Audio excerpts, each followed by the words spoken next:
En esta inmersión, nos adentramos en un caso que perturba la mente y desafía nuestra comprensión del mundo. Un caso que nos obliga a mirar a la oscuridad del alma humana. Un caso que, incluso hoy, sigue rodeado de un halo de misterio. Hablamos, por supuesto, de Armin Meiwes, el caníbal de Rotemburgo. Un hombre que conmocionó a Alemania y al mundo con un acto que parece sacado de una pesadilla. Y que nos plantea preguntas incómodas sobre la naturaleza humana, sobre los límites del deseo y la libertad individual. Para esta inmersión nos basaremos en el artículo de Wikipedia sobre Meiwes, donde se detallan los hechos de su vida y su crimen, pero también intentaremos ir más allá, buscando respuestas en los recovecos de la mente humana. Porque a veces la realidad supera la ficción y este caso es una prueba de ello. Comencemos por la infancia de Meiwes. ¿Qué nos puede contar sobre sus primeros años? Nació en 1961 en Essen, Alemania Occidental. Su infancia, a pesar de transcurrir en un entorno aparentemente idílico, estuvo marcada por la soledad y el abandono. Abandono. Pero si vivía en una casa de campo con su familia. Sí, pero su padre y hermanos lo abandonaron cuando era muy joven. Se quedó solo con su madre, una figura controladora y distante que, según algunos expertos, pudo influir en el desarrollo de sus fantasías. ¿Fantasías? ¿A qué tipo de fantasías se refiere? A fantasías caníbales.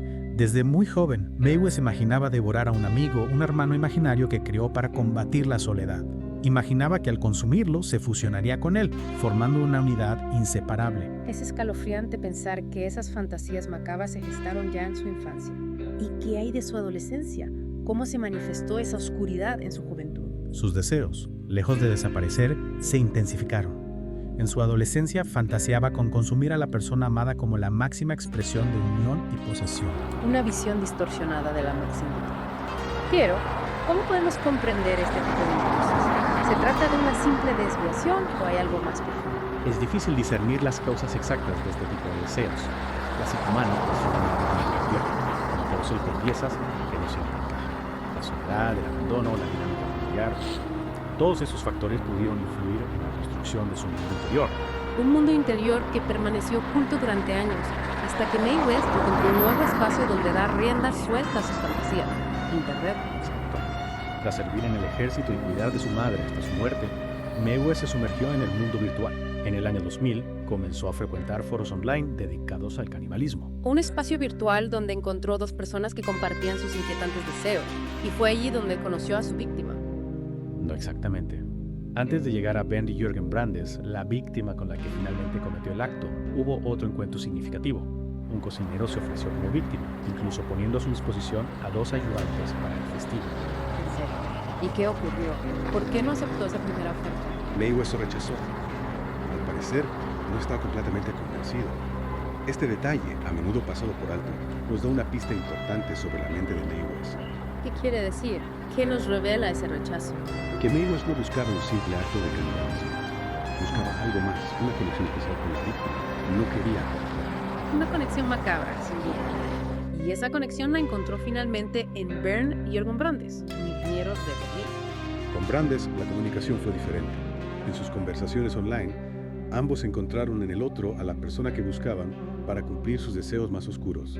Un pacto siniestro se estaba gestando en la sombra de la red. Un pacto que culminaría en un encuentro cara a cara en marzo de 2001 en la casa de Meiwes en Rotemburgo. Un lugar aislado, perfecto para llevar a cabo sus planes, lejos de las miradas indiscretas. Y allí, en esa casa, se escribiría uno de los capítulos más oscuros de la crónica criminal. Un capítulo que nos adentra en los límites de la moral, en los abismos de la mente humana. Pero antes de adentrarnos en los detalles de esa noche terrible, hagamos una pausa para comprender mejor el contexto legal y psicológico de este caso único. ¿Qué nos puede decir al respecto? Bueno, en primer lugar, debemos entender que este caso plantea una serie de dilemas legales y éticos sin precedentes.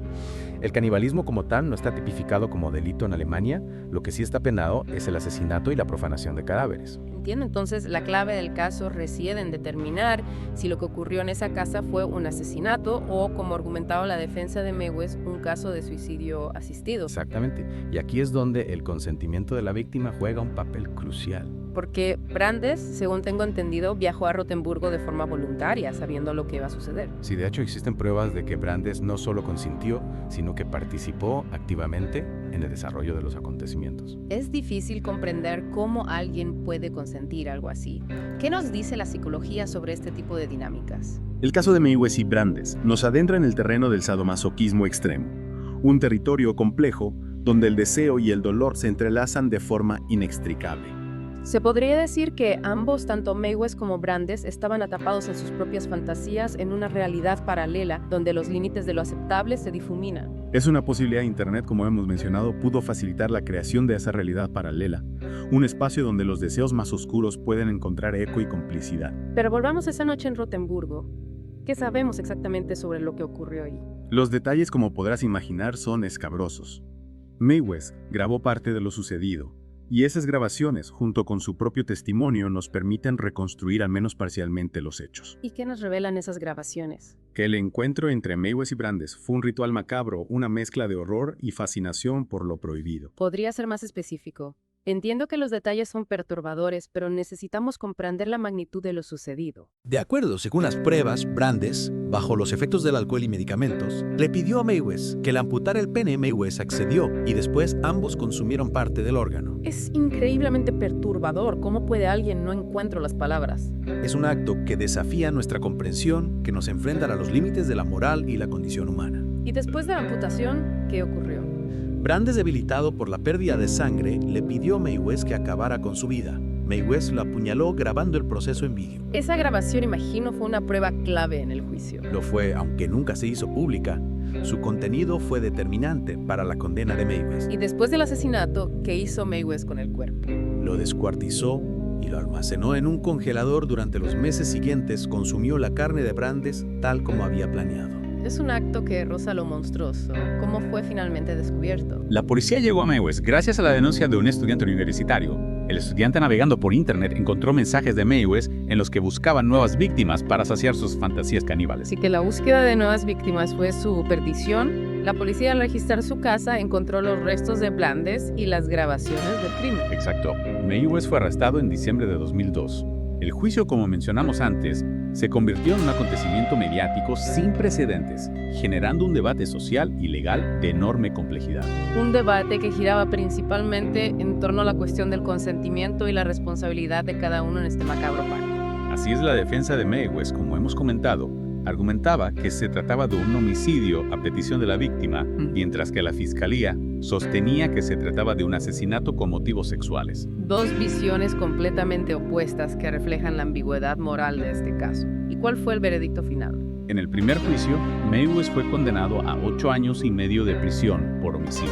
Tan solo 8 años por un crimen tan atroz. La fiscalía, como era de esperar, apeló la sentencia considerando la pena demasiado leve. En 2006, el Tribunal Supremo alemán revisó el caso y emitió una nueva sentencia: cadena perpetua por asesinato. Justicia al fin. Aunque el debate sobre la naturaleza del crimen y la responsabilidad de Maywes sigue abierto, este caso sentó un precedente en la jurisprudencia alemana, planteando la cuestión de los límites del consentimiento en situaciones extremas. Y el impacto cultural de este caso ha sido enorme.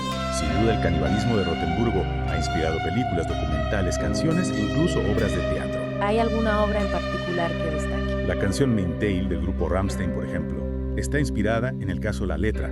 Describe la relación entre Maywes y Brandes desde una perspectiva macabra y provocadora. Increíble, la historia de Maywes parece sacada de una pesadilla. Una pesadilla real que nos obliga a reflexionar sobre los límites de la libertad individual, la naturaleza humana y la oscuridad que puede esconderse en los rincones más insospechados. Es cierto, el caso de Maywes, más allá de lo escabroso, nos confronta con preguntas incómodas sobre nuestra propia moral.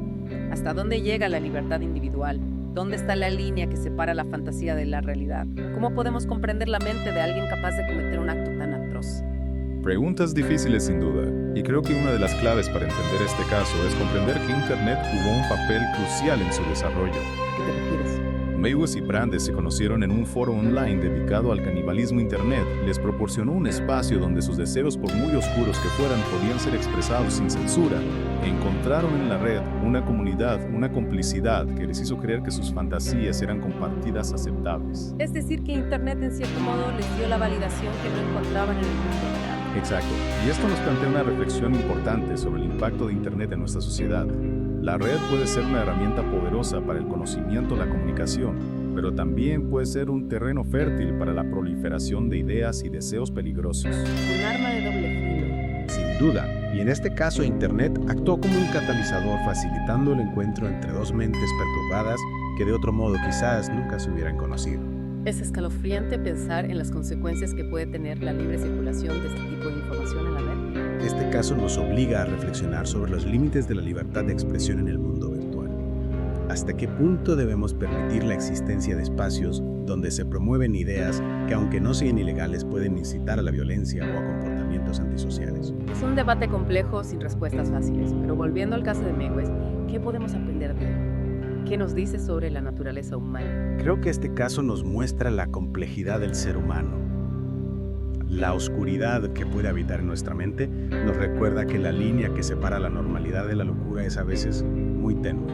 Y también nos recuerda la importancia de la empatía, de intentar comprender las motivaciones, por muy aberrantes que sean, que hay detrás de cada acto humano. Sin justificar, por supuesto, comprender no significa aprobar, pero para poder prevenir este tipo de tragedias es necesario comprender las raíces del mal.